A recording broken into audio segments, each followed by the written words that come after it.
Good day everyone! So in this video discussion, we will discuss about the lesson 3.3 with the title, The Good Life. By the way, before we are going to discuss the lesson proper, let me introduce myself and my co-reporter in this lesson. My name is Hanan Usman Kado and my co-reporter is Miss Noraida A. Ibrahim. And now, let's proceed to the overview of this lesson. So in this lesson, we endeavor or strive to go back a little and answer these questions. Number 1, what does it really mean to have a good life?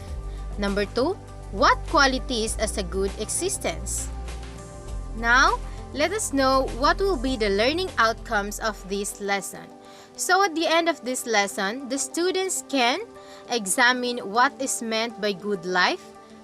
2, identify how human attempt to attain which is deemed to be a good life, and recognize possibilities available to human being to attain the good life. So let's go back to the question that we have in the overview of this lesson. So the number 1 question is, what does it really mean to have a good life? It is means by having a lot of money. It is means by having a good house or beautiful house. It is means by having a good love life but no happiness or full of sadness. So what do you think is the end goal of good life? What do you think is the meaning of good life? So if your answer is happiness, then you are correct. According to Aristotle, the main end goal of good life is happiness. So I'm agreed with that because we live to be happy.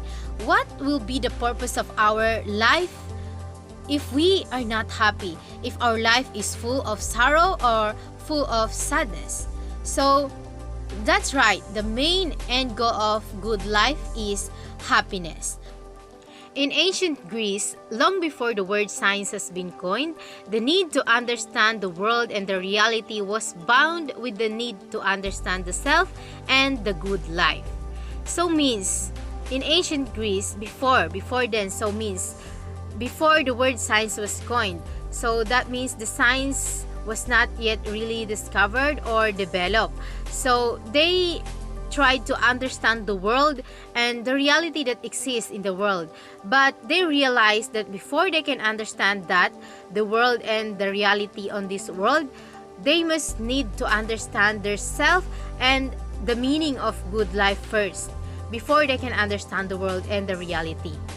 For Plato, the task of understanding the things in the world runs parallel with the job of truly getting into what will make the soul flourish. So it simply means that understanding yourself, understanding the goal of your life, and the purpose of your life was very important, because before you can understand the things that surround you, you must understand first the purpose of your life or the good life means, and you must understand yourself first. In an attempt to understand the reality and the external world, man must seek to understand himself too. It was like the quote, if you want to respect by the other, then you must respect yourself first. Now, let's distinguish the difference between the theoretical science and practical science. According to Aristotle, the theoretical science include the logic, biology, physics, and metaphysics, while the practical science include ethics and politics. So if we analyze and distinguish the difference between the two, we can conclude that the theoretical science aim for truth or reality, while the practical science aim for good or peace. And that was the main difference between the two. Think and analyze this sentence. Now, let's proceed. Aristotle and how we all aspire for a good life. Let me give some background of Aristotle. Aristotle is the first philosopher who approached the problem of reality from a scientific perspective.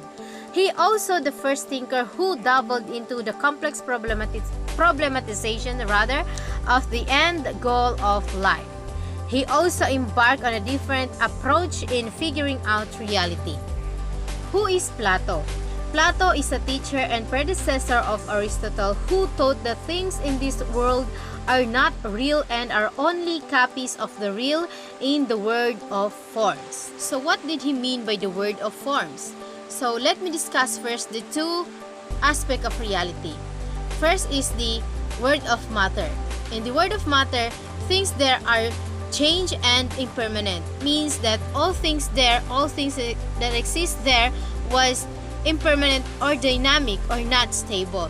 But in the world of form, the entities are only copies of the ideal and the models, and the forms are the only real entities. So what does it mean? Just take a look at this picture for you to understand it better. So for example, is the document and the photocopy. The document is the original and the photocopy is the entities or the only things that exist in this world.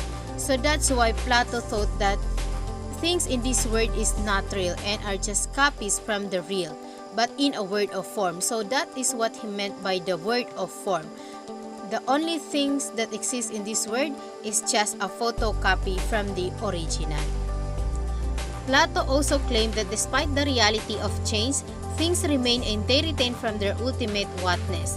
For example, when you are looking at yourself in front of the mirror, then you will think that it was you, same person who slept last night, even though there are some physical changes that appears, or if, for example, when there are some pimples appears on your face, so you will think that you will still remain, or you will remain the same with the person who slept last night, even though there are some pimples on your face. Aristotle disagreed with his teacher's position and forwarded the idea that there is no reality over and above what the sense can perceive, because he believed that the change is a process that is inherent in things.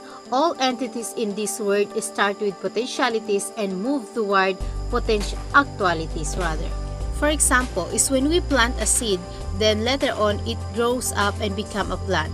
So the plant starts from potentialities, that is the seed, and the plant is the actualities.